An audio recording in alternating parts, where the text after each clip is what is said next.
what's that book? What's that book you're holding? What do you keep looking at? And I said, that's called a dictionary of symbols. And he said, that's far out.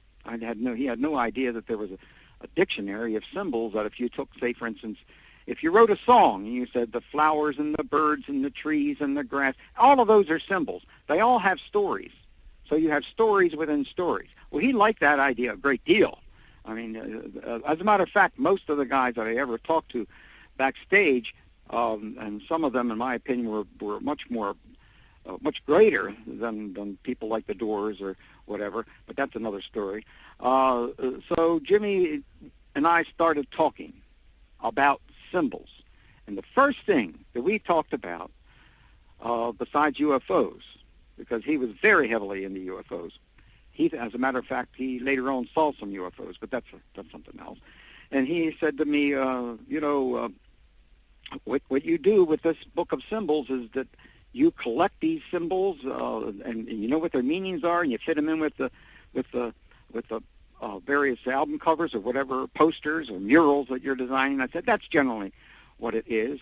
But he said, well, what about that symbol of the pyramid and the eye in the triangle that's found on the back of the $1 bill? And I said, well, that's really interesting, Jimmy, mainly because, in rock and roll, there were rock and roll posters, which I own, which go back to 1966 and maybe even 65, that had at its centerpiece this eye in a triangle on the pyramid. Now, of course, this symbolism is on the back of the $1 bill. It's a very mystical symbol, and there are many, many different levels of meaning to these particular symbols and the story it tells. And we were focusing on the founding fathers, because it looked like to us that all of these symbols were from secret societies.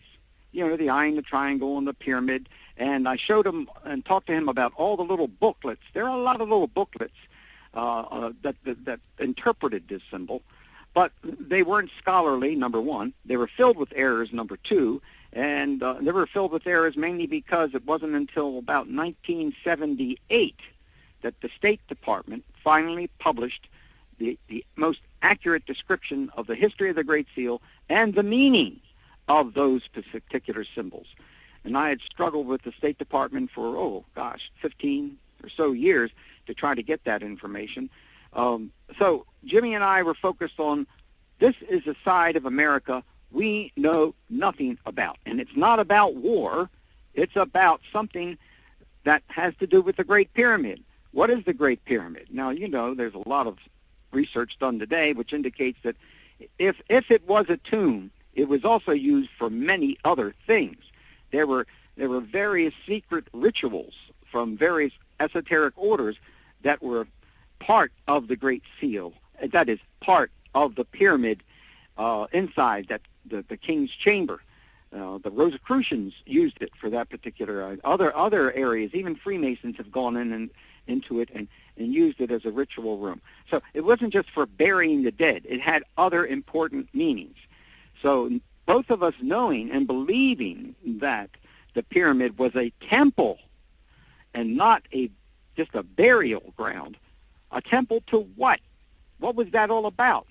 And what was that eye in the triangle? Other people were trying to say, hey, that's Big Brother. Well, that's not Big Brother. You can interpret it on that way if you want. But the meaning of a symbol, especially when it's created by historians and others, they have researched the meaning of every particular symbol, and that they said, basically, what this eye in a triangle is about? It is about the sun. It is about the masculine energy field, masculine energy in regards to balance within nature. And the eye in the pyramid was more or less like the temple, which means it's like the mother symbolism. It is like the breast of Egypt. That's what pyramids basically symbolized. So you have there a balance of male and femaleness. And that's about as far as we could go with that, because there wasn't much research done in that area, and that's why it took me from 1966 to, let's see, my first book came out in 1974, then 76, then 1989, and then 2005, and then 2008. it took all of that time to get to the bottom of what that symbolism was. But that's not so important right now. What is important is your question in dealing with, what did I do with these guys? What we would do backstage is we would talk about symbols, consciousness. We would sometimes attempt a short meditation, something to put them in another mode, because by and large, these kinds of symbols talk about going into another world, a personal world, which is also a spiritual world. And most musicians need that kind of calming if they're going to do quality stuff up there on the stage. Now, if they're going to do stuff that's going to make a lot of noise, that's something else altogether. So that's how it began. It began with Jimi Hendrix, and then I worked with a lot of smaller groups, and every now and then I had the great joy of being backstage with other groups, especially the Doors, and introducing groups that I thought were better than the Doors. There were certain groups in the United States at that time called, actually, the United States of America. It was a band of I've forgotten how many there were. Maybe there were 5. They could play every instrument available. In other words, they were multi-talented. They knew something like 40 or 50 instruments out of 5 or 6 people. They were so more educated in music and presentations and that kind of thing than most other people were. But that doesn't mean you sell. That does not mean you make the big bucks. You know, you've got to water down a lot of that, those ideas and meanings, because its audience had no idea most of this was going on. I mean, when I first listened into rock and roll and I started hearing words and symbols, and I thought to myself, do these guys know what they're talking about? I mean, does Bob Marley really know what he's talking about when he says these things? Or not just Hendrix, but any of the other, or the Beatles especially, have any ideas as to what the meanings of their work is about? And that became really important to me, because around the same time that I was doing this kind of work, the Yellow Submarine came about, the film came about. And in 1968, when I first, read the booklet, there was also a comic. But it wasn't until '69, basically, that movie made its big splash. Yes, it was shown in November of in 1968 in the United States, but it wasn't until later that it really came to its prominence. And when I started to see all of the symbols in the film The Yellow Submarine, I thought to myself, these Beatles are brilliant. They are multi-leveled, they're multi-consciousness, and it seems to me whoever it was of them that thought up this movie was multiple genius. And of course I thought it was Paul McCartney and John Lennon, and maybe George Harrison, but of course the truth was they had nothing to do with it. All they did was create 4 songs because they were required to put in the film. They were never really interested in this film until they got to see some of the final work, and then they fell in love with it, and then they wanted to be involved, but it was just too late to put their real stamp on it from that standpoint, and that caused a great deal of difficulty. But that's now not how I saw the Yellow Submarine in 1968 or 69. I looked at it and could see all of these symbols. There again, there's a pyramid there. What was that pyramid doing there? Why was the yellow... Pardon me? Indeed. That's one of the questions I was going to ask you, actually. What is that submarine doing on the tip of that pyramid in Pepperland? Well, that question should have been asked 100 times. And thank you for asking it, because most people didn't pay attention to what was going on. I thought to myself that the guys, I had to find out who did this film. If the Beatles didn't do it, where did the inspiration come? And I was kind of upset about that, because I had spent so much time on symbols and consciousness, and I had such admiration for the Beatles, I thought to myself, they had to have created this film. They had to have known what that idea of all you need is love is really a key philosophy in the world today. So I thought to myself, well, if they don't know, who did? So trying to locate the guys that created the film is what the long 30-year journey was all about. Now back to that pyramid with the yellow submarine on it. Take a look at the symbol of just the submarine in yellow. The color yellow, because that's what you do in symbolism. The color yellow is all expansive. It's a symbol for the sun. It's an outflowing, masculine, male type of energy. And it is literally about the sun and all of the positive spiritual energy radiating from the sun. However, that's just yellow. What about submarine? What is a submarine? A submarine, of course, is what is underwater. What is water all about? Well, water is where human beings, where all life came from water. That's important. But to be under it, what did that mean? Well, if you get into esoteric symbolism, water is a symbol for what's called the astral world, the astral plane, the star world. So when you connect yellow and submarine together, you have a balance there of the solar spiritual energy and the feminine, because that's what water is about. It's the mother symbolism. So itself, the yellow submarine itself tells a story of a balance between the masculine solar energy and the feminine energy that deals with protection, nurturing, caring for, mom. It's mother. It's a mom-dad symbolism that you have there. Now, certainly the Beatles did not know what that meant. I don't think that they translated it that way. But I thought the guys that did the film knew what that meant, because to me, they were brilliant. I was reading into every symbol that they had, an entire story, but it didn't mean that was the story they were telling, or that they were conscious of it. And that's why it took 30 years to get to the truth, because I had to talk with over 40 of them that created the film. Now remember, even though I tried to get in touch with the Beatles hundreds of times, in all kinds of ways, they weren't interested. Maybe they weren't interested because it was just the Yellow Submarine film, and they knew damn well that they didn't have anything to do with it, and they would be asked questions about it. Well, why didn't you want to get involved with the film? Why did you slow it down? Why did it have such a paltry budget? It had a budget of $1 million, but $200,000 of it was taken off the top by Brian Epstein. Can you make an hour and a half film like the Yellow Submarine for $1,800,000? No, you can't. So who paid for this? Well, the guys that created the film. That caused a big problem between the guys that created the film and the guys who were their bosses, because obviously they were underpaid, they were overworked, they were given an impossible deadline. But you know why they stuck to it? Because they loved the Beatles. That's why.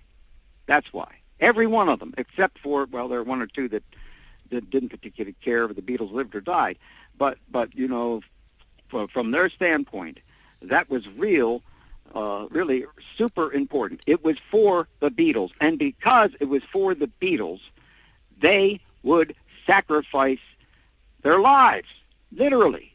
Many of them became very ill during this process. The guy that really created the film, Heinz Edelman, this was a genius's genius, a world genius, who's looked at in all designs, especially through Europe, and now he's being rediscovered in America as the man.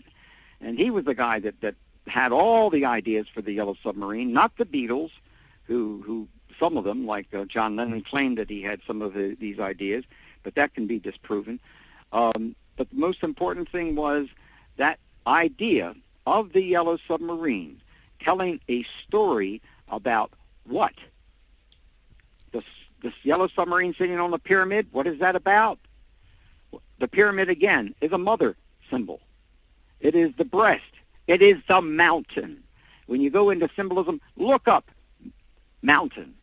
And you will find that it has been many, many times the symbol for the mother's breast, nurturing, etc. Now, we all understand that pyramids don't look like breasts, but they're mounds. Sincerely hope not. That's right. That's right. Well, who knows? In the future, the way they're making breasts today, they might just come out with that. That would be kind of funny. Then they could put a little pyramid at the end of it. Well, anyway, I'm sorry.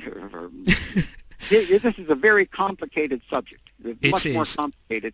And if I had known in 1968 that this journey would take over 40-some years and cost a fortune. I mean, you cannot interview 40 of the people around the planet and not ring up enormously really great costs.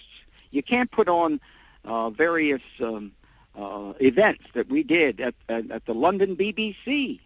In 1998, just that production alone at the BBC cost us $50,000 to bring all together the guys that created the film. Not the Beatles, because the Beatles promised, two of them promised to come, but they never did. But we didn't expect them to. I mean, you know, as a matter of fact, knowing that they realized that they didn't really do the film, I'm pretty sure that they were going to skirt the issue no matter what. It's an embarrassing situation because the guys that created the film made the Beatles famous many times over, especially now, because it's that film when 2 and 3 and 5-year-old, even younger than that, watch it, they are introduced to the Beatles in such a way that it's a part of their life. The song Yellow Submarine is so catchy. You know, Sir Paul McCartney describes very carefully how that song came to him. It came to him in dreams. It was a story that unraveled. I mean, McCartney is very intuitive. Yes, he's brilliant. We all know that. Yes, he's a billionaire. He deserves it. But he is brilliant because he is multi-leveled. Same thing with Lennon. Same thing with Harrison. Ringo's a different commodity altogether, and yet he is so symbolic of an individual that sees clearly his value and his worth, which is, as he said before and many times, it's linked to there's love and peace. And that can sound pretty corny, but it's not. I mean, those who have been involved in secret societies know that there are two key elements to attain higher consciousness, and it's love and peace. He's aware of those kind of things. Now, when you take a look at this symbol of the submarine on top of the pyramid, what does that mean?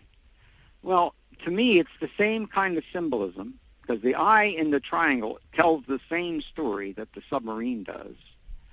And the pyramid on the Great Seal of the United States tells the same story that you see that pyramid on the in the Yellow Submarine. But you must remember, that's a Mayan pyramid. That's not an Egyptian pyramid, because you can't walk up steps and down the steps in Egyptian pyramids. But all pyramids carry the same kind of meaning and symbolism from that standpoint.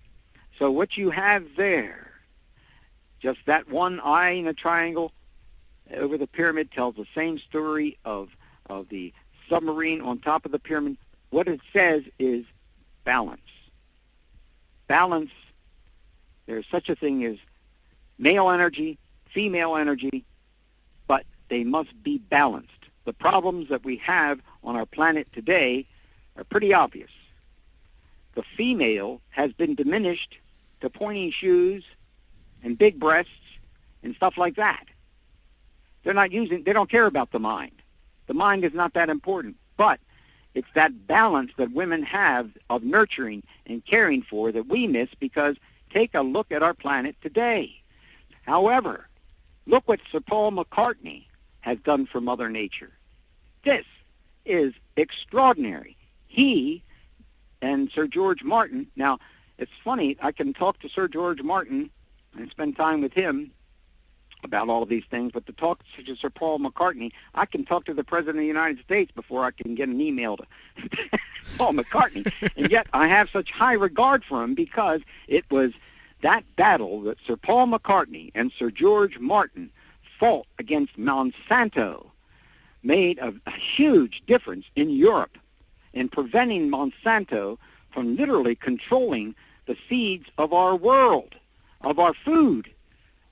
We have that big problem here in the country. They won't even allow people now at this time to know if they're using Monsanto products, and that kind of thing. And unfortunately, you had those Sir George and Sir Paul McCartney, in my opinion, are going to go down in history when we look back over this terrible, terrible period of ignoring nature altogether. Sir Paul, Linda McCartney was an extraordinary soul. I'm so disappointed that I didn't get to interview her. We had it all set up, and especially to talk about the food that she was creating, etc. And she passed on before that, and it was very unfortunate because she knew where we were coming from, and we knew where she was coming from, and so it was bound to be a pretty exciting interview. But unfortunately, it never happened. But her work and Sir Paul's work dealing with avoiding genetically modified food is one of the great blessings of what the Beatles. Well, actually, I'll still call Sir Paul McCartney a Beatle. I think he doesn't mind. Ringo minds, but I mean, Sir Paul doesn't seem to mind anymore. That's an extraordinary thing to do for the planet and not even be recognized for it. That's what's most amazing to me. Most people are not aware of what that accomplishment did in saving the lives of tens of millions of people who eventually, eating genetically modified food, they're going to get cancer. They're going to get cancer of the stomach. They're going to get cancer. It takes years for that to develop. And because all the testing was never done on Monsanto, it's a heavy price. That's the reason why it was so important. And I know because I talked to Sir George directly about it, why they battled it, and I think they changed it about up to 86 or 87% of those folks from the United Kingdom supported that issue. So the reason why I got involved in doing this Yellow Submarine film, as I mentioned earlier, was I wanted to know if this group, the Beatles, were as brilliant as I thought they were, and I find out it was 40-some other people that had the brilliance. And I guess you might say the Beatles had the intelligence to leave them alone. Well, here's a thought, because I was watching a documentary with Pete Best, who used to be drummer with the Beatles before they became famous, and then they replaced him with Ringo when they signed to EMI. Mm-hmm. He was talking to a documentary team about his days with the Beatles before they were famous. He was talking about a club his mother used to own. It was called the Casbah Coffee Club in Liverpool. Yeah. And the Beatles used to play there. He talks about when they decorated the club. They painted it and put some murals and stuff on the walls. In Pete Best's own words, he says there was an Aztec room which had Egyptian graffiti and mystical Eastern signs. Now he says that John, Paul and George painted these murals. There was also spiders and rainbows and, interestingly, a beetle, the insect, the beetle. Now this is before they came up with the name The Beatles. And then when I link it to what you were talking about in one of your stunning articles on your website about the esoteric meanings behind what could possibly be behind the Yellow Submarine, you talk about the beetle and the Egyptian beetle. When you put this all together, it's rather interesting, isn't it? Oh, it's Matt, it is otherworldly. Yes, it's more than it's like discovering platinum or something.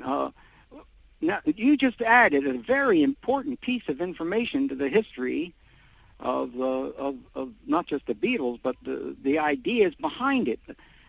Those Aztec murals, which I was not aware of, and other symbols that they would have painted on it, that is that's really important. It indicates this. It indicates, because whenever I brought this up to other people and they said, well, that was just the guys that created the film that had them in it. And I thought to myself, well, yeah, that's true.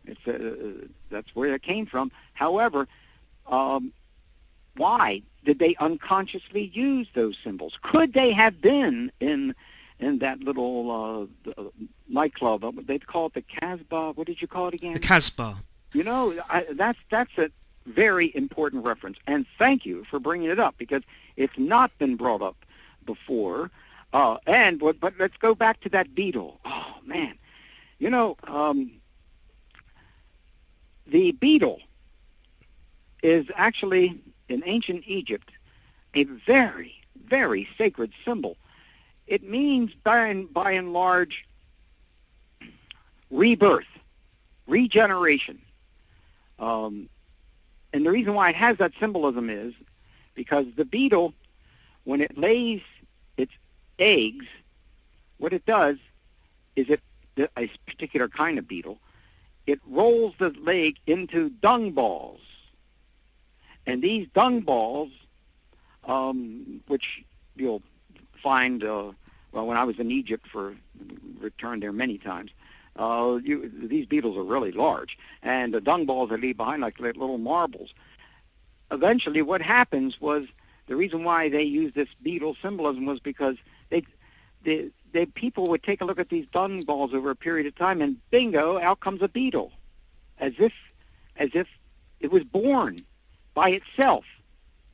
It created itself in this dung ball like magic, but it wasn't. It was because the beetle laid its egg, it rolled it into this dung ball with its legs in such a way that mimicked the world globe being rotated as we rotate on our axis here.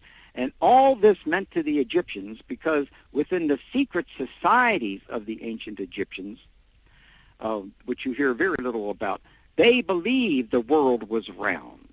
They believed that it rotated, et cetera, et cetera, et cetera.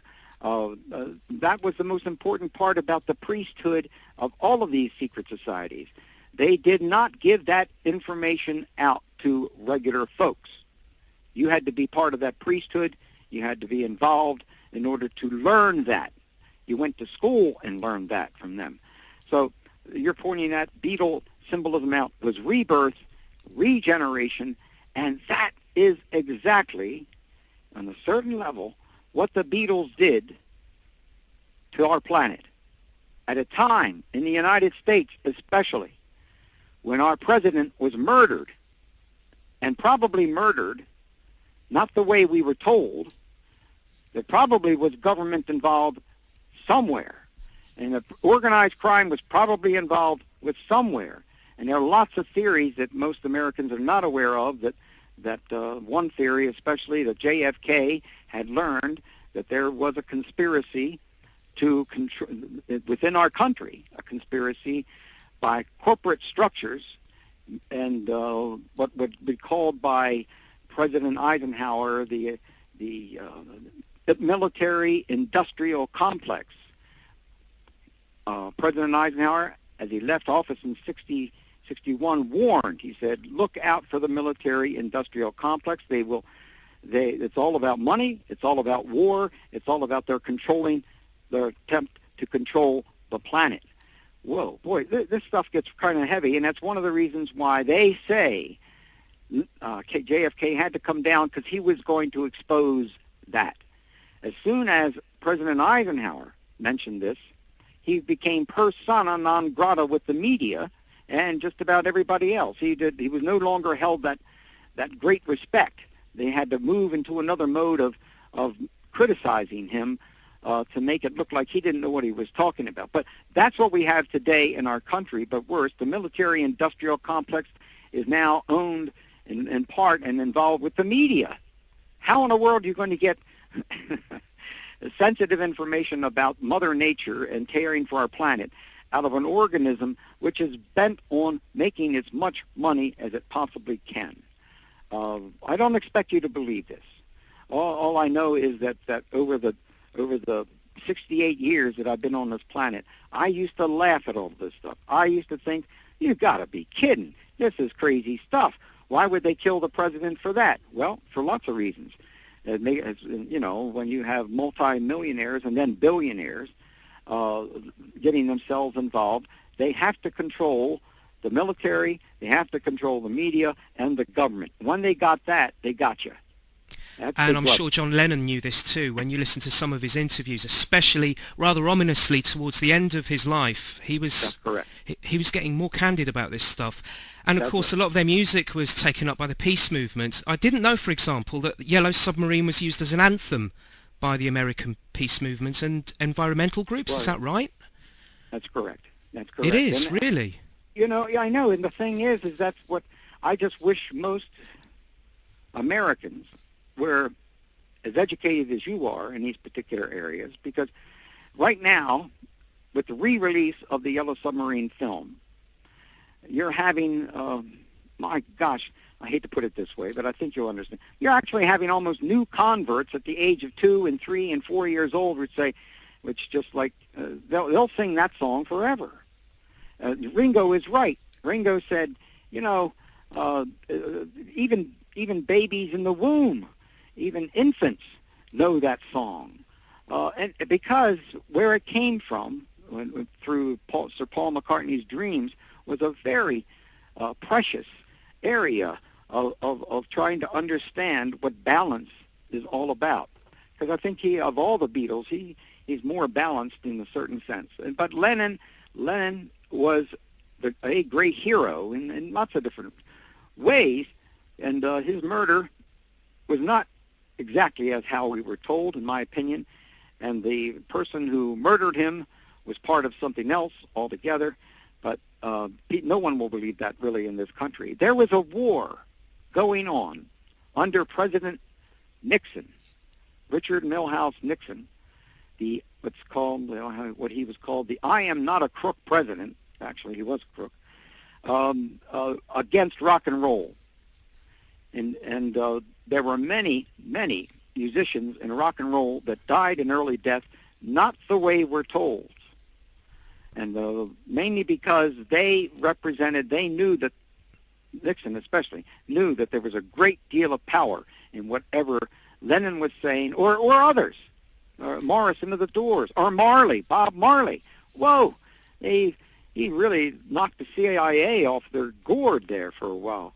But they got even. I mean, you don't deal with those kind of organizations in that way and expect to live. You're right. Lennon, I think he knew. I knew, just like many other people. Marley knew in his battle to exist, in his war, literally, with the CIA, that eventually he was going to go down. And unfortunately, Matt, it takes that kind of sacrifice many times before people wake up and say, hey, you mean really Jimi Hendrix didn't die the way we were told? I don't think he did. Marley did not die the way we were told.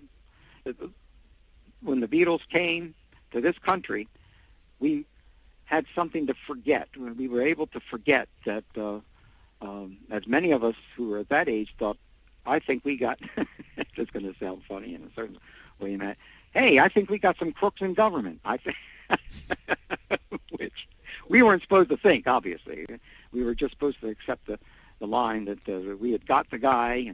But when you follow that clearly through that, the same way when you follow through and you look at who killed John Lennon and the connections between that person and the administration at that particular time, Republicans especially, there's something that certainly was going on between that person and the Ford administration at that time. Not that Ford, President Ford, was obviously involved in that. That's not what I'm saying. I'm just saying that in that administration, as you know, at least I assume you know that our government is not run by our president.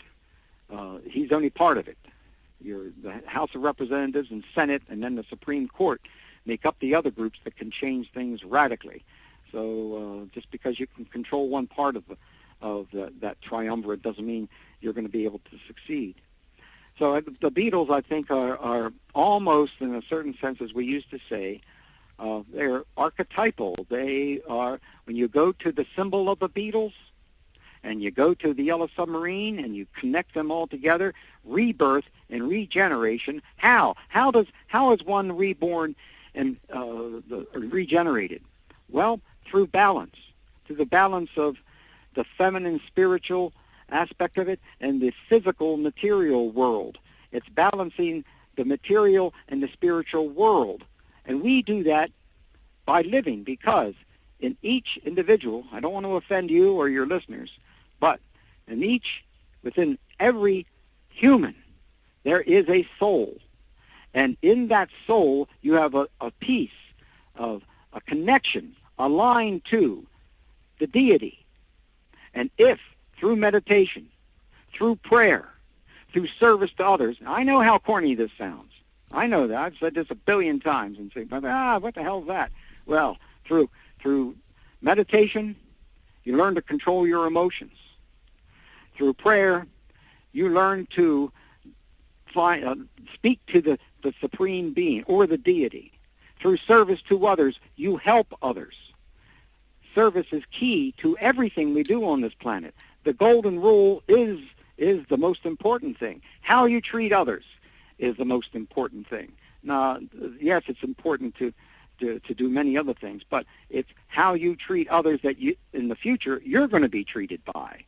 So that kind of element and understanding that the Beatles, whether they were conscious of it or not, became symbols of a level of consciousness that if you studied meditation for 3,000 years, you would learn.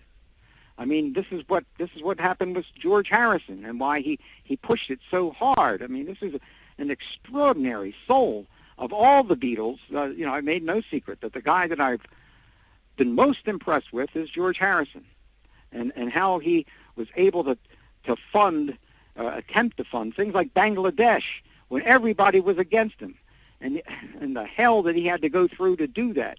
That's right, the Bangladesh concert. The forerunner to Live Aid, if you like. Surely. It's the forerunner to everything. Other people said, you can't do it, George. You can't do it. As soon as that money gets over there, the government will take it. And so how are you going to get it done? Well, Sir George, excuse me. I'd like to make him Sir George, but he's not. I'm sure many people would. Yeah, he should have been made anyway. But George Harrison, having entered that other world, spiritual world, that spiritual dimension many, many times, when someone tried to assassinate him, just look at what he and his wife were able to do together to keep him alive, and his reaction to after that. This is a superb soul, really. Yeah, I know this sounds corny and all that other stuff, but I don't give a damn. When you get to be 68 years old, Matt, you get to the point where you just want to say what you really believe. And George Harrison made a very big change in this particular planet. I'm so sorry. Obviously, he passed on. I would have loved to have been able to talk to him just once, almost did, but, as usual, things like that fold up when you don't follow through or you don't work as hard to do them. You know something, I get this feeling that they do, or they did, want to talk to you at some point, because you nearly got to speak to Linda, i.e. former wife of Sir Paul. You managed to get friendly with Sir George Martin as well, and Derek Taylor, who was the Beatles' trusted PR man for many years, and worked for them after they split for many years also. So you're getting close. Maybe Paul is using these guys as an unofficial buffer. Who knows? Well, that would be nice to think, and I'd like to believe that. But the most important thing is not that I really got to get in touch with them. The most important thing is from the work that we've created in this particular book, making sure that people knew how this most important film was done, and it was done out of love. It really was. I mean, you'd be embarrassed to hear what some of these guys were paid. You would not believe the number of hours. We're not talking 10, 12 hours a day for some of them. You're talking, some of these guys are putting close into 18.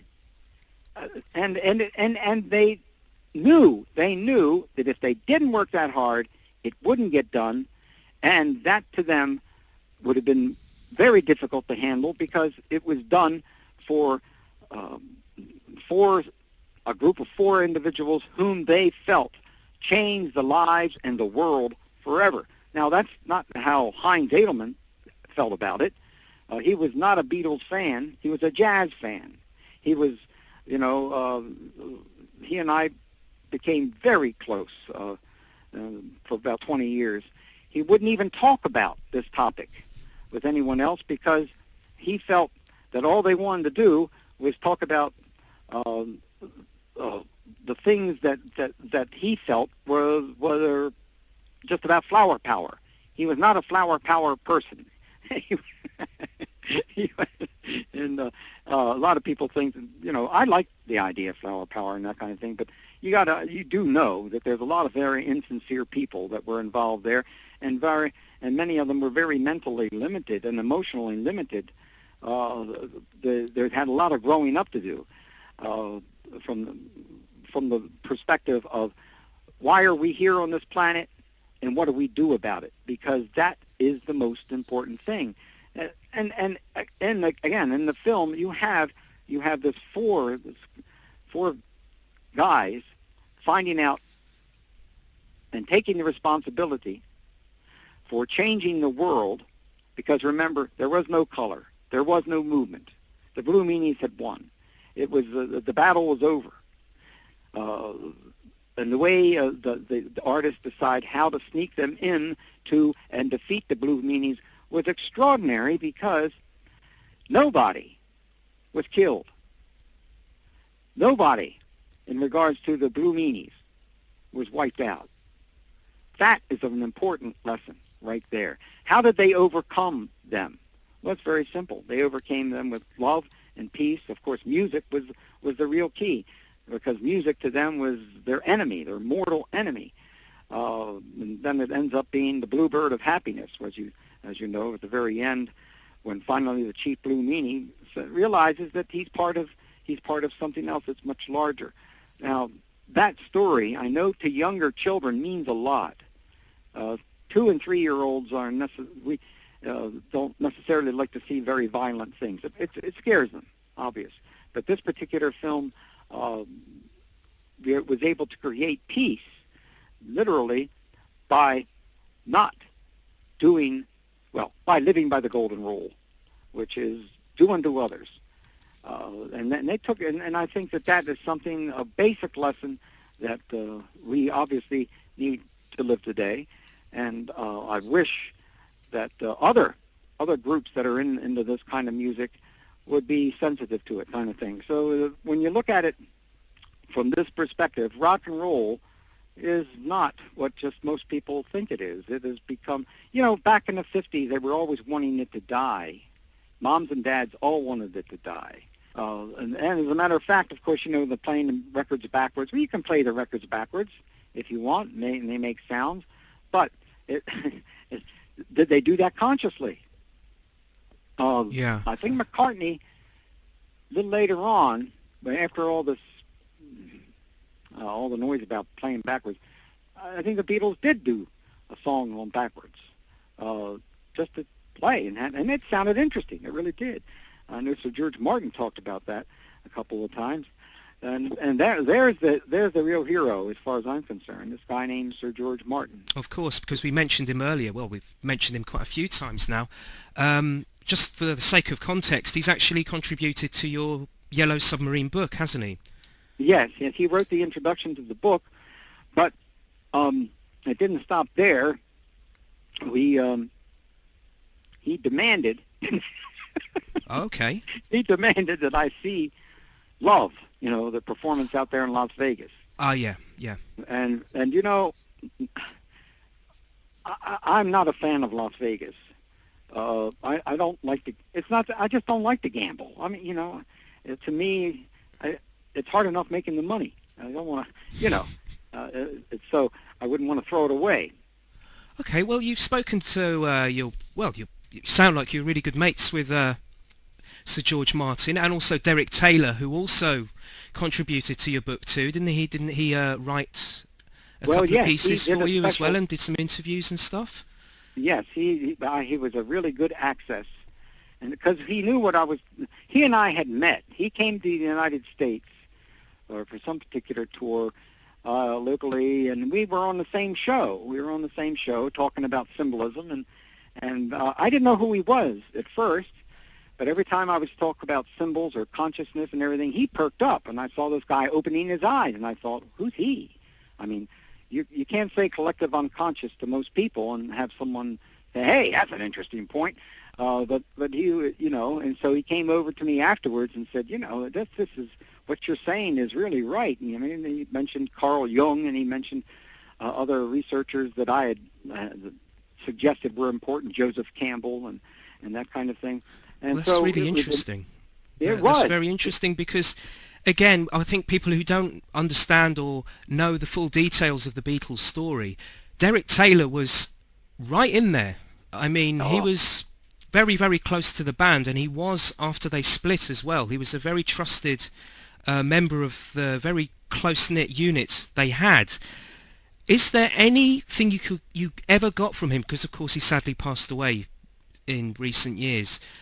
Didn't you get anything from either him or Sir George Martin where you could get some clues what the Beatles really thought about the Yellow Submarine in terms of the esoteric context in which it was set, or which it seems to have been set in? Did you get any kind of inkling, anything at all?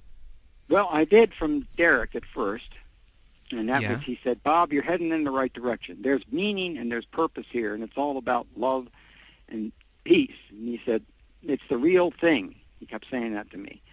It's the real thing. These guys are the real thing.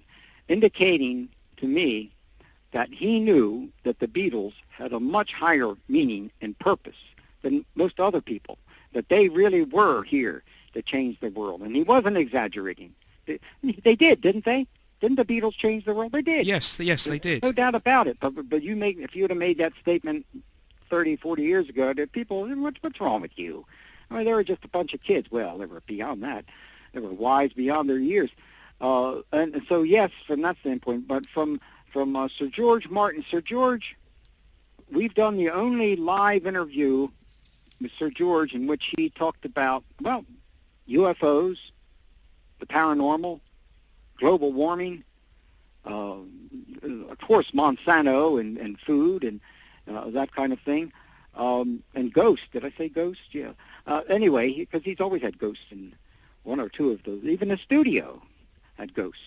And so it was those things that I realized that Sir George had a side to him that's why I believe he understood Sir Paul and John so well. And especially George Harrison. I think he probably was closer to George Harrison than any of them because they stayed in harmony, I believe, all of their lives. I think George is, 83 or 84 now? I'd love to go see him again, but we're trying to get him to come to the United States, and that's going to be almost impossible because of the difficulties that would be involved in that, to conduct the Yellow Submarine in a symphony here in Baltimore. And he would love to have done it, but I think it's beyond that point age-wise, because it gets complicated when you get past a certain age. You need to carry with you almost a whole hospital. And all first class yet. I mean, that makes it really impossible to do the kind of things. But this is, these both he and Harrison, in my opinion, were just extraordinary souls and had so much in common. And he also, when I had my frustrations with Neil Aspinall, and I think a lot of people have had frustrations with Neil Aspinall. Another very close associate of the Beatles. I mean, almost like family. He was there at the beginning when they were in Liverpool, pre-Fame days, wasn't he? Yeah. But he all of us have had problems. Literally, though, unfortunately, with Neil, not allowing me to do this, not allowing me to do that. And it wasn't until we literally helped. We got a phone call back in 1997. No, sorry, beginning in 98. And it was from, I had been trying to convince Neil Aspinall to do something on the Yellow Submarine for like 10 years. I mean, it was, or more than that. He's never And he returned. was, oh, sorry to butt in, but he was almost like their unofficial manager, wasn't he? He Towards was. the end of their career, before they split. For good reason. They trusted him, and for good reason. You know, I don't know. He never got paid too well in the beginning. None of them did, of course. And later on, I hope he did much better. But it really caused, I mean, his work schedule must have been insane. I mean, all the time. And he had to put out so many fires, but Derek Taylor was the guy that really put out the fires. I mean, this was a gentleman. This was someone who knew how to treat people and how to make his point. So from that standpoint, but unfortunately with Neil, he would never talk to me until finally I got a phone call from Apple, and they said, "This is such and such. Bob, we're calling you to see if you will help us in a certain situation." I said, "Well, what was it?" He said, "Well, the Beatles now want to celebrate the Yellow Submarine. They want to do something significant about it. They want to thank the guys that created the film, because that's where the big breach came in. There was little connection at all between the guys that created the film and the Beatles, and it disappointed the guys that created the film. So eventually, what came out of that particular experience was that when we understood where Neil was coming from in pleading his case, he said, he didn't say it, but the guy said, "Look, we want to do this film. We're not getting any cooperation. The guys who did the film don't want to talk to us." And, you know, that doesn't happen much to the Apple or the Beatles. Have you ever noticed that? I mean, it's seldom. If you get a phone call from the Apple or Beatles, or you're going to answer it, right? But these guys didn't want to. And they said, "Why? Why are they ignoring us? Why don't they want to talk to us?" And I said, "It was because of what you did to them in 1968 and 69. You didn't give them the kind of credit that they deserved. You didn't come in and see their film from the beginning to end. When you did finally see it, then you realized it was good. Then you were going to help, but you helped a little bit too late. You gave us the last song. The last song is Hey Bulldog, and we had to quickly fit it in, and that's when the Beatles wanted to be in it. Have you ever noticed that they're not in the film until the very end? And they are not into the very end because that's finally when they got the Hey Bulldog in there. And of course, if you had 2 or 3 minutes shot of the Beatles, regardless if they were for or against it, you're going to use it. So, and that's what they did. And it was a good ending from that standpoint. But at the same time, in order to accomplish what they needed to do in this particular film, they needed the help of the guys. The guys weren't going to give it, and so I called all of us, we now call ourselves the crew. There's about 45 to 50 of us. And I canvassed them. I said, "Look, I know you had problems with the Beatles before.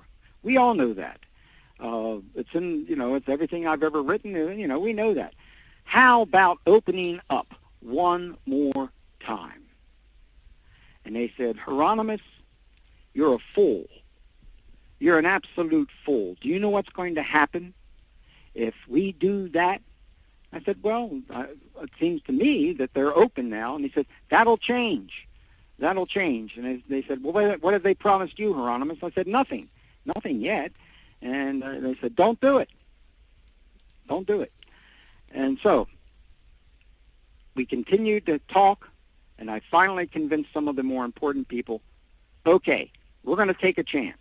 But this is what they said to me. He said, "Bob, whatever you were promised by Apple, they will lie to you. They will not tell you the truth, no matter what you do. So don't expect to get any credit for what you're doing. They're not going to credit you in anything. And I said, well, that's not the point. That's not what we want. We're crediting you guys. And they said, yeah, they're going to credit us first, but you watch what happens later on. So after I convinced 5 or 6 of them, the others said, okay, all right, Hieronymus, you're going to get it in the end, though. We're going to tell you, you're going to get it in the end. And I said before that, unfortunately, we taped our phone calls to Apple with their knowledge of it, and in this negotiation. And they said, look, Bob, I know the Beatles have stood in the way of your publishing this book on the Yellow Submarine. So what we promise is they won't. They'll get out of the way. I don't know if you're aware of this, but over 12 other people wanted to do a book on the Yellow Submarine. Every one of them were hammered so badly that they withdrew. Fortunately, we got this kind of minimal go-ahead, because it's awfully difficult to get permissions from the Beatles to do anything, as you probably well know, especially about this film. So what we did was we went to the BBC for $50,000, broadcasted to America a 3-hour special to America on the Beatles' Yellow Submarine with the crew that created it. No, of course not. John, Paul, George, Ringo weren't there. There were promises, but they weren't there. But then we invited Apple in. Apple went to the back studios of BBC while we were doing our BBC show, and there was about 50 or 60 of us there altogether.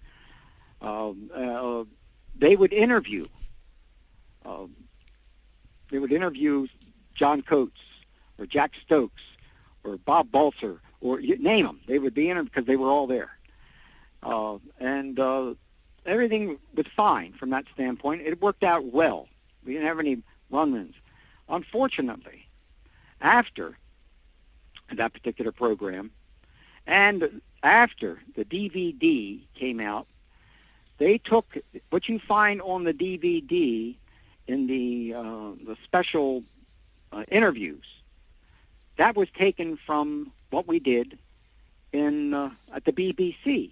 Oh, I see. But you will notice there is no credit whatsoever was ever given to us or BBC in that process. Of course, we paid BBC, so I guess why you and then credit anyway. But anyway, the point is that it's really very peculiar to have to go through life always looking behind. But I learned a hell of a lesson there. And of course, when it came for us to write the book, guess what? Apple said no. He said no. And I said, hey, wait a second.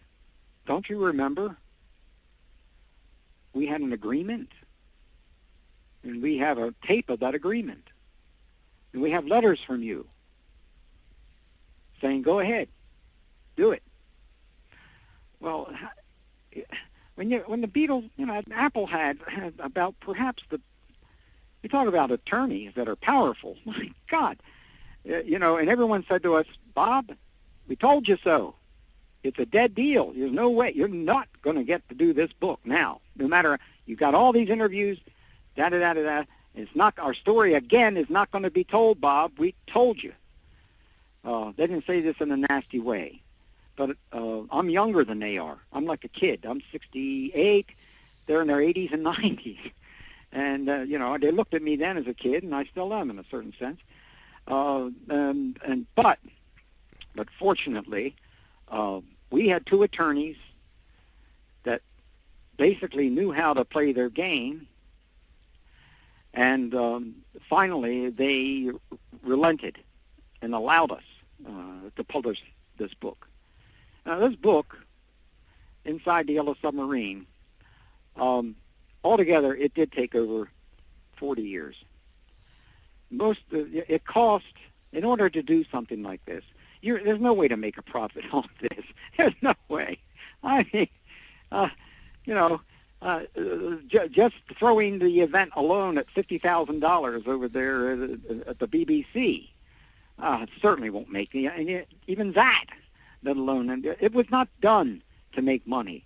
It was done. I'm an historian, and my other work, which is seen on the History Channel, Discovery Channel, National Geographic, Sci-Fi Channel, it's been seen on German television, Russian television. It's been published in Japan, et cetera, et cetera, et cetera.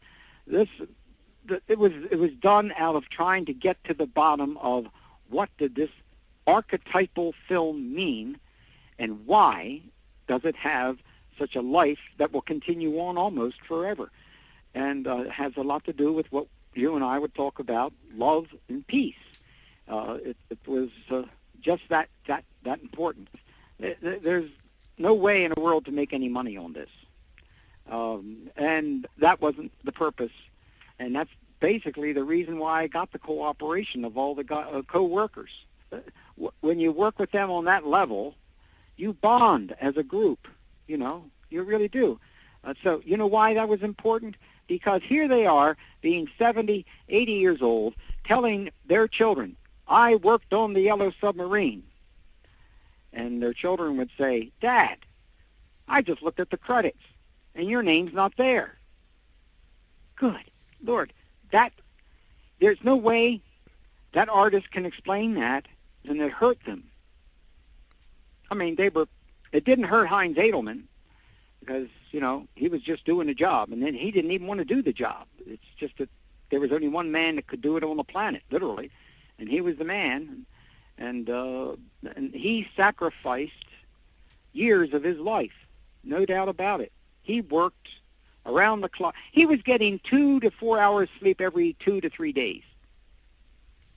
He was paid miserably, and he was not too happy with the process. And he did get to, fortunately, meet and talk with John Lennon, and he enjoyed that, because what did they talk about? They talked about the Doors. What I mean by the Doors is the use of acid, and doors the of work perception. Correct. Doors of perception. You hit it on the head. So was this prior to the film or during the filming, or during the filming, during the creation of the Yellow Submarine film? They got together and went out to a couple little places in London, and then they focused. That's the kind of thing they would talk about. It was amazing from that standpoint that Heinz Edelman would tolerate so much from individuals who really had no idea that you had a genius. You had a master genius. There's a difference between a genius and a master genius. And without him, the film wouldn't have gotten done. The meaning of the film comes out subconsciously or unconsciously. And it's exactly what John Lennon has been pushing for a long time: love and peace. And that the way to resolve differences is not through killing one another, but through reason and trying to work things out, which unfortunately was not being done, and probably was going to be that way forever until we literally got into the picture to uncover this simple message. And it is really directly, and most people think about love and they have their own picture of it, but let me give you a small insight into what secret societies have always said about love. It's going to surprise you. Being a member of a number of secret societies, I was always interested in what they thought was most important.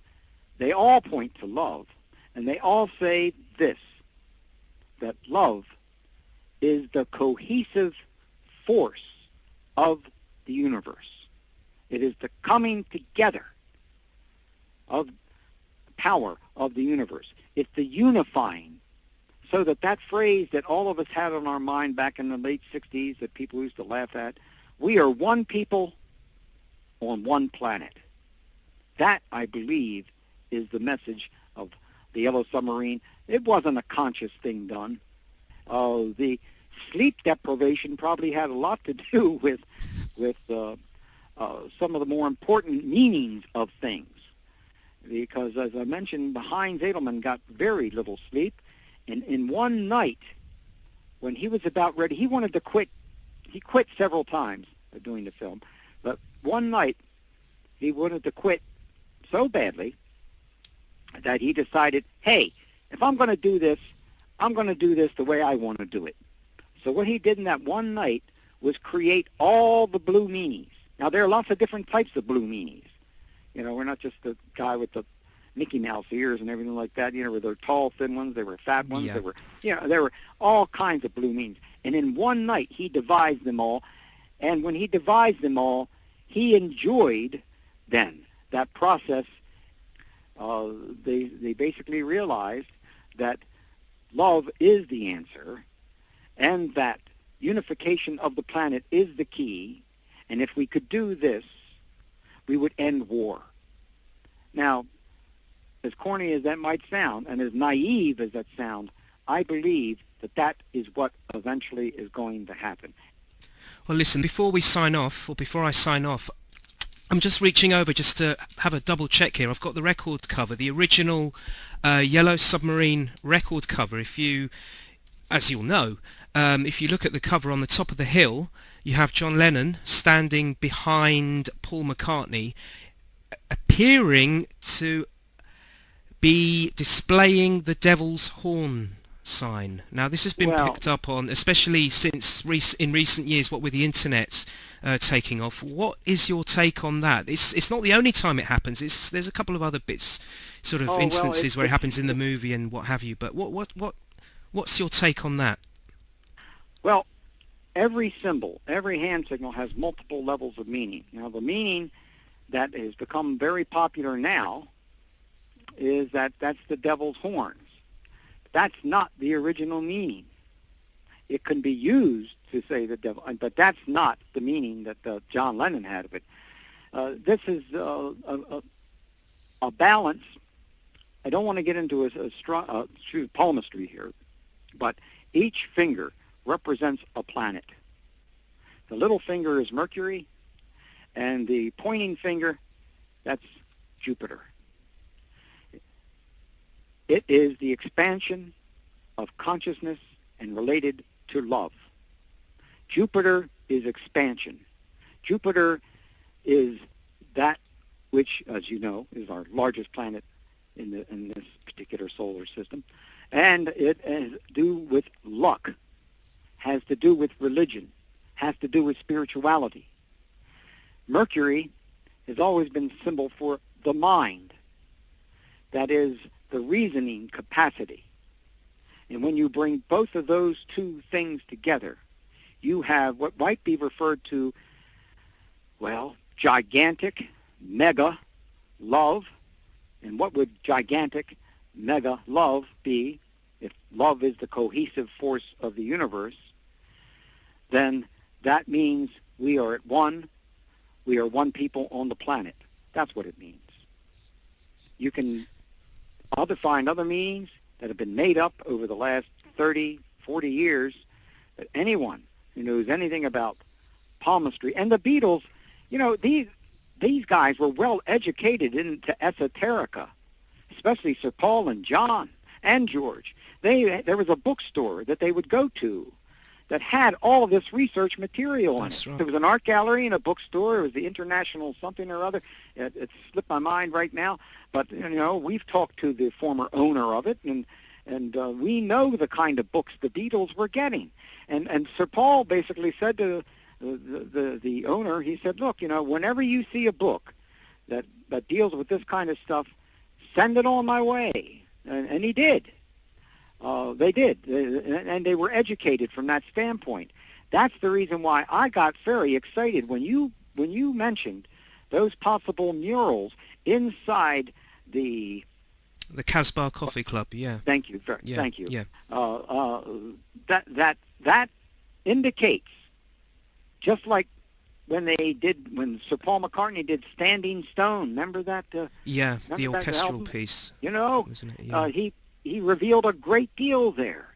Yeah, and I've always been fond of that particular work, but there are many standing stones in the United Kingdom, and for good reason. United Kingdom, this is sacred land.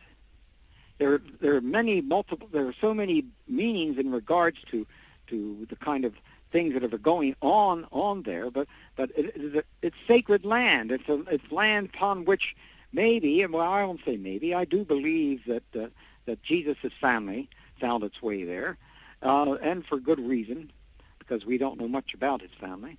And it really changes things a great deal when you understand that there are multiple levels of meaning to every symbol. That's the rule. But in fundamentalism, when they want to beat something to death, when they want to kill the Beatles, when they want to put them down as much as they can, they say, hey, look at that Lennon. It's obvious to me. He's a Satanist. He's given us the sign of the horns. That's a lie. It's not true. It's the same thing that with all the BS that the Nixon administration was putting out about not just Lennon. I mean, they were holding Lennon away from this country because they knew that this was a powerful voice and a positive voice that Nixon would have to go up against, and their job was to get rid of this guy, one way or the other, which I believe they eventually succeeded in doing. I don't believe that the story that we got, that it was just one person involved. There's a good deal more involved there. But the key thing is that if you want to destroy the very fabric of a country, you do what the fundamentalists are doing, which is they will point to someone like Thomas Jefferson. To them, he is Satan. Why is Thomas Jefferson Satan to these fundamentalists? Because he believes in the separation of church and state. He believed and brought into law in Virginia first that we have to have separation of church and state so people could have freedom of religion, that any religion was possible. Fundamentalists today in the world are against it. They do not believe that they believe it's their way or the highway. And I deal with them all the time, mainly because of the murals that I've done, and some of them that they destroyed. My artwork. If you go to certain aspects on the internet, you'll find out that they'd like to say that I'm some type of a Satanist, talking about and I'm trying to take over part of the world. What the hell part of the world am I trying to take over? Who would listen to me anyway? What about in relation to some of the pop videos we get nowadays from, say, your Lady Gagas and your Rihannas and what have you? There's a lot of symbols there, hell of a lot of symbols. In fact, so many they're quite overwhelming. Do you think there's something going on there? Yes, there is. Something They know that dark, perhaps? I think. It's very popular to do these things, and popularity is the key to everything when it comes to making big money. So, and they like to be respected. The reason why I know partly this is my wife and I were interviewed by Madonna's husband.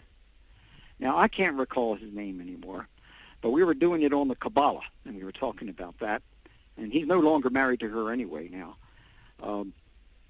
And he was sharing with me and my wife some of their interpretations of the Kabbalah, which were very poor, very, very poor. And what I mean by that is inaccurate and superficial, on the surface, et cetera, et cetera.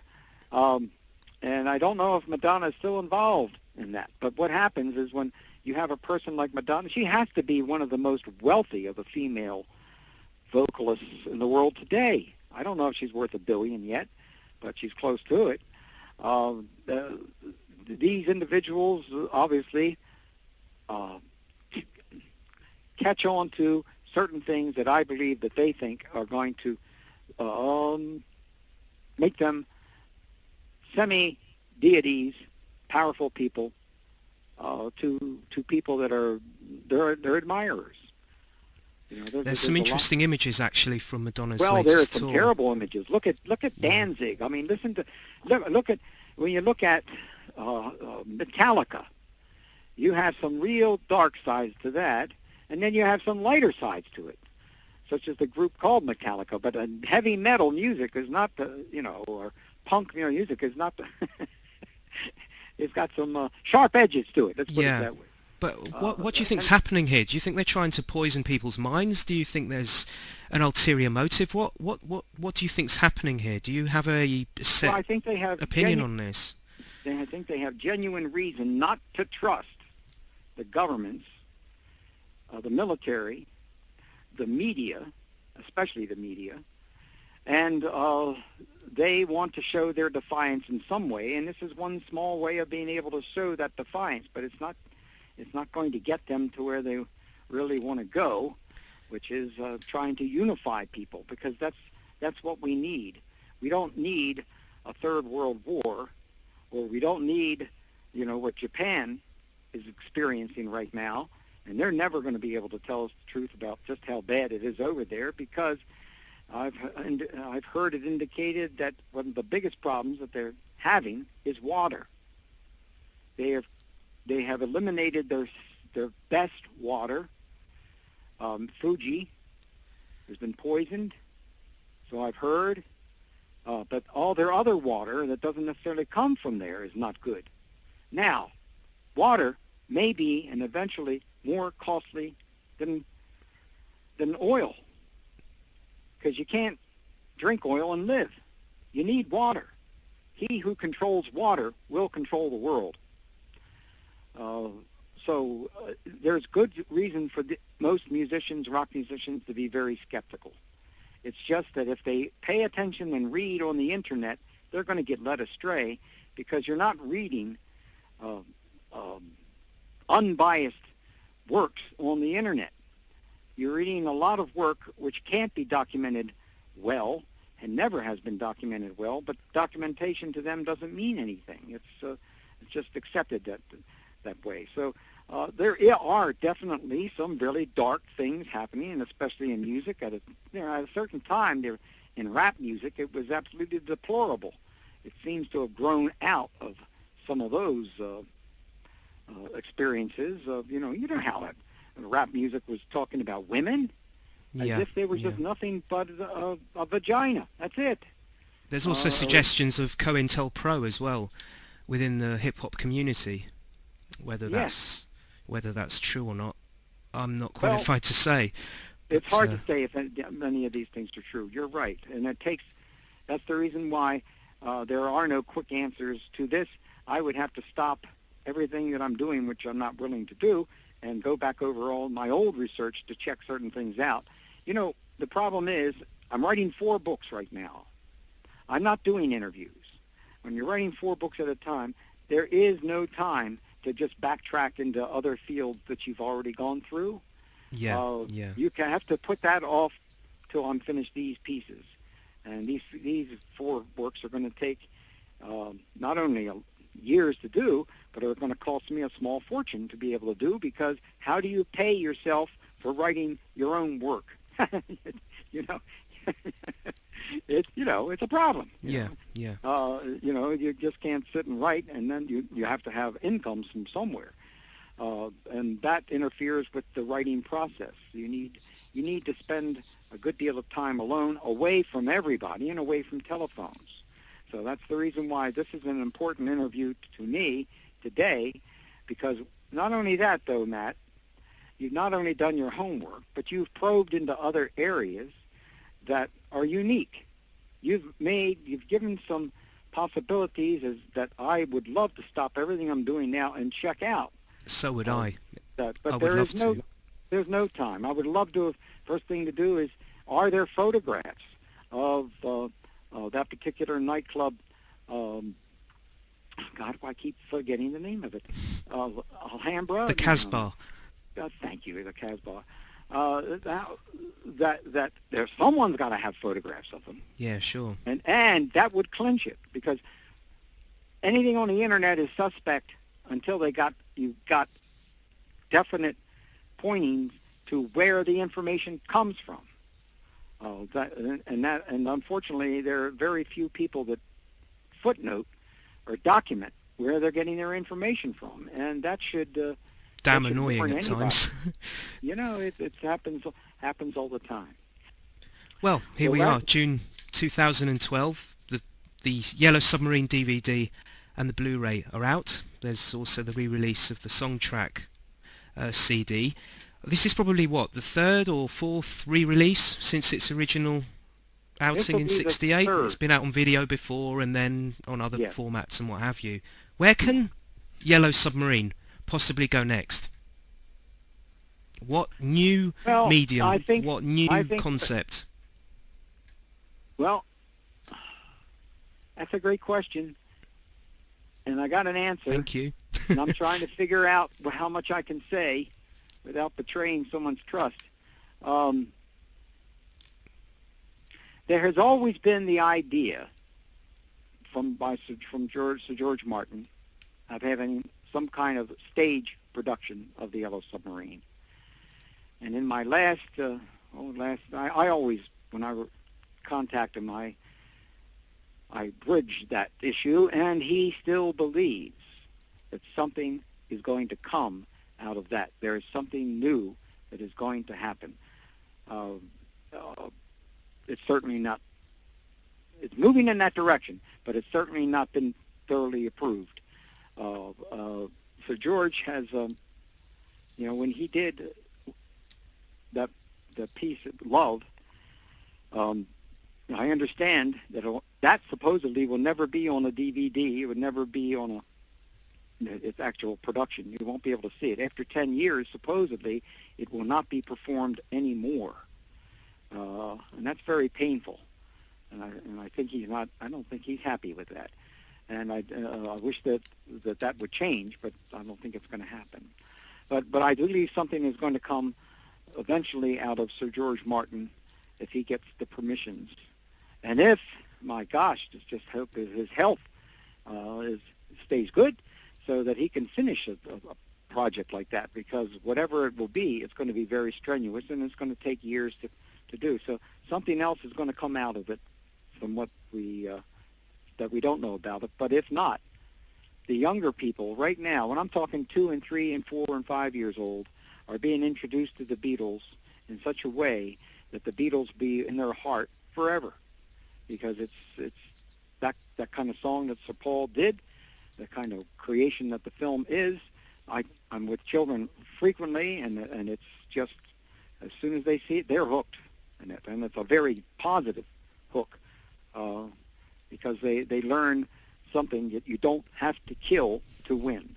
You can overcome opposition through love and through music, and that's, I think, the real future of our planet. We're maybe looking 1,000 years down the line, to put it that way. I always thought I was going to live to see it, but I doubt it now. But in the hundreds of years ahead, we are one people. We will become one people. We won't necessarily have one government, thank God for that, and that will end war as we know it. Notice I said as we know it. There are other wars that you can have that people don't know about. Bob, thank you very much for speaking to me. You're it's very been a pleasure. It's been an honour. And, of course, if anyone else wants to hear your pearls of wisdom, they can tune into your radio show. Do you want to tell us a little bit more about that? Every Sunday night for past 25 years, we're in our quarter of a century now, on Sunday nights from 8 to 10 p.m. Eastern Standard Time on WCBM.com, you can listen to the show. The whole planet can listen to the show. It's not broadcasting on a lot of stations, but it's picked up by the internet as we do it. Yeah. And I'm looking forward to some of the future shows. We do have a special love for UFOs, and we have a special love for the divine feminine and feminine consciousness. That's really the key as to where we are now. We want more women in government. We want more women in corporate structures. And When we do that, we will be more in balance, and you will find that women are not so easy to go to war as men. And that will be one of the Dalai Lama said in 2005, that it will be the women in the Western world that will bring great change to the world and bring peace to the world. Unfortunately, us men are still too hung up on our testosterone and pointing fingers to grow up.